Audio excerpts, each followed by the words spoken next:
What's up everyone, Thralls of Metal back again. I am Shredlord and I'm excited to bring you a new album review.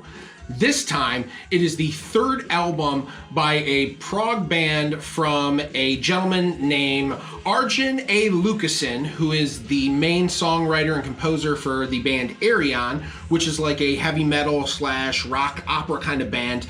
This is his prog metal project, and I was turned on to this band by my girlfriend, actually, Mrs. Shred, we'll say, and Space Metal, which is 2002-2003, and right away I absolutely loved it. It had a lot of the tropes of old Deep Purple, very heavy 70s prog stuff, Rush, Genesis, yes, that kind of stuff.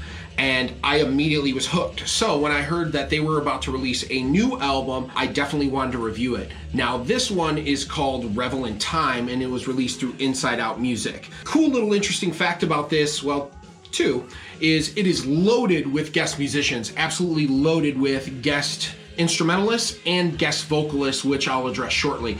The other is the main songwriter, Arjen. He pretty much wrote everything on here, and all the lyrics are basically inspired from movies that dealt with time manipulation, which I thought was cool. So everything from Bill and Ted and Groundhog's Day all the way to the Terminator. So it kind of has this all over sources of inspiration, but they all have a central theme. Like I was talking about, it has a lot of guest musicians, and those guest musicians are no slouches. From a guitar playing standpoint, we have Ron Bumblefoot Tall, who was in Guns N' Roses, Sons of Apollo, and actually I just found out he is the touring guitar player or current guitar player of Asia, which is kind of cool. You have Michael Romeo from prog metal legend Symphony X. That guy is a motherfucking monster if you've never heard of him. Adrian Vandenberg from Whitesnake from back in the day. Also, you have the great Steve Vai. Now, Steve Vai being one of the wizards of electric guitar, he is on here, and hell yes, he kicks ass. From a singing perspective, it is maybe even more loaded with singers. You have the girl, I forget her name, from power metal band Unleash the Archers, which she has an incredibly high range. You also have another power metal vocalist, Floor Jansen, from the band Nightwish. You have ex-power metal singer from Camelot, Roy Khan, who, from a vocal perspective, is one of my favorite vocalists. Even if you're not a big Camelot fan, that guy's voice is something to behold.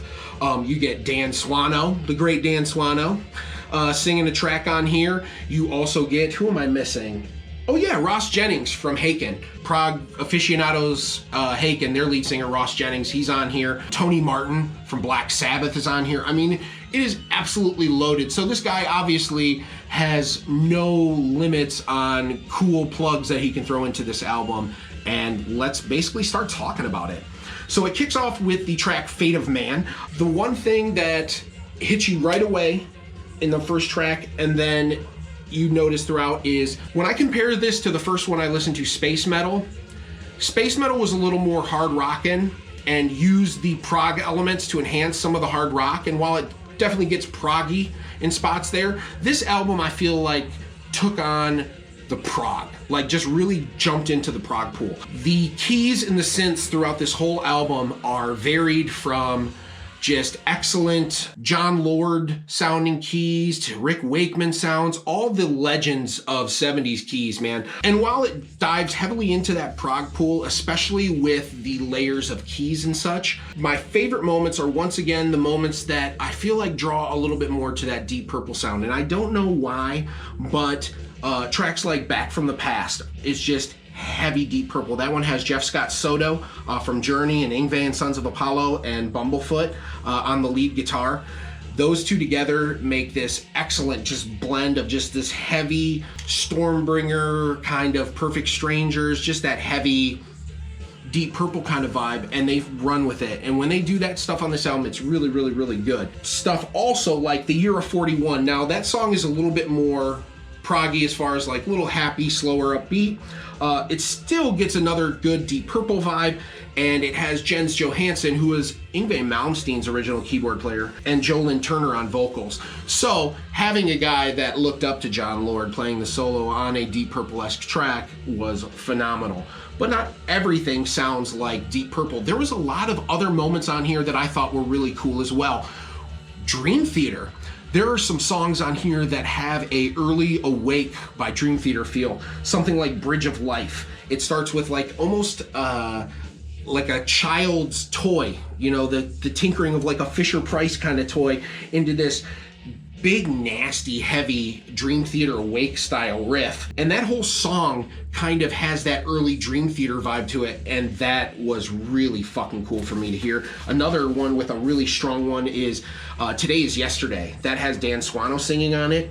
Now, this doesn't remind me of Dream Theater as much as there's some early James LaBrie solo albums that it kind of drawed a reference to. No, I thought that was pretty cool as well because, once again, I'm a giant Dream Theater fan, and I almost feel like the verse of this song might be a direct borrow from something from that James LaBrie album. I don't want to make any accusations or anything, but if so, that's a really cool, obscure thing to reference. And I'm sure Arjun listens to all sorts of shit, and I'm sure he's listened to James LaBrie solo album. I guarantee it. He's probably listened to more music, prog music, than most people listen to music, period, if he's writing shit like this, and it's badass. Most of this album, however, seemed to be, I think part of my problem was I was comparing it too much to the first album that I heard. I think this album as a whole is really good.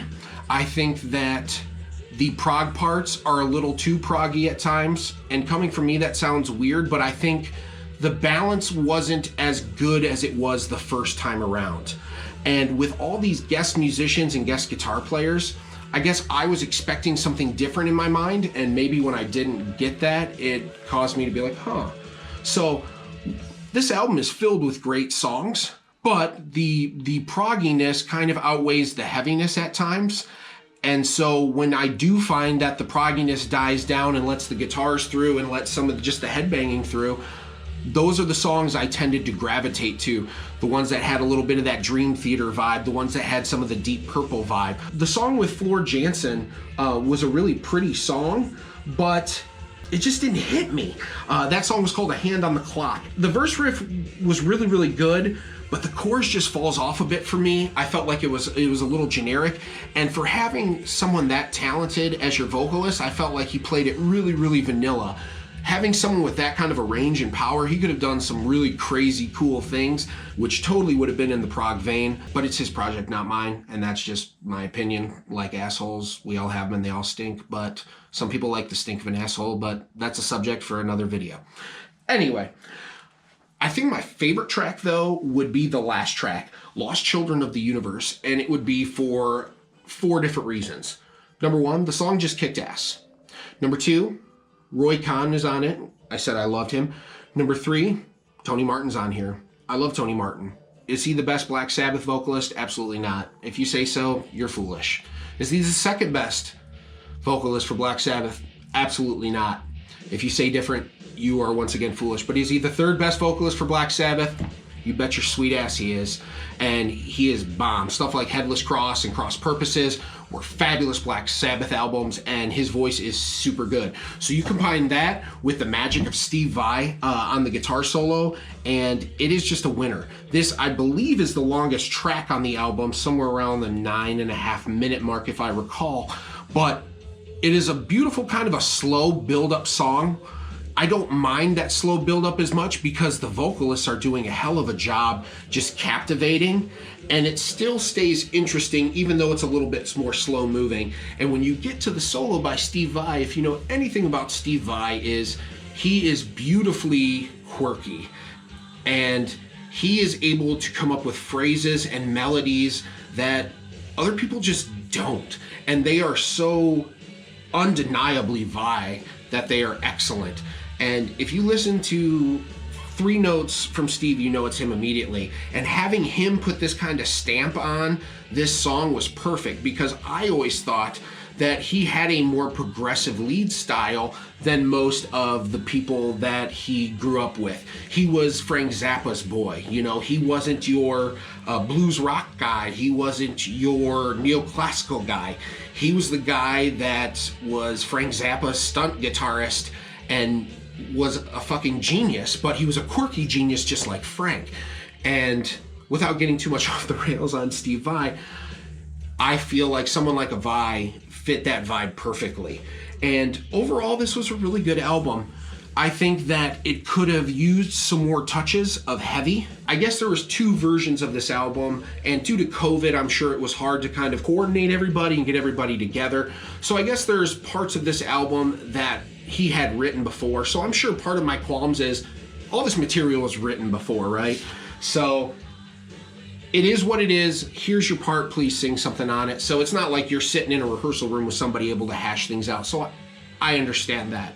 So overall, I'm gonna give this album a 3 out of 5. I think this is a solid offering. I think if you're a prog rock fan, you have a lot of things to like about this album. But if you are expecting something a little bit more heavier with a little bit more of a kick in the pants, like on their first album, Space Metal, or you just like a little more kick in the pants with your metal period, throw some caution to the wind. You should definitely still listen to it, but it might not hit as hard as you want it to.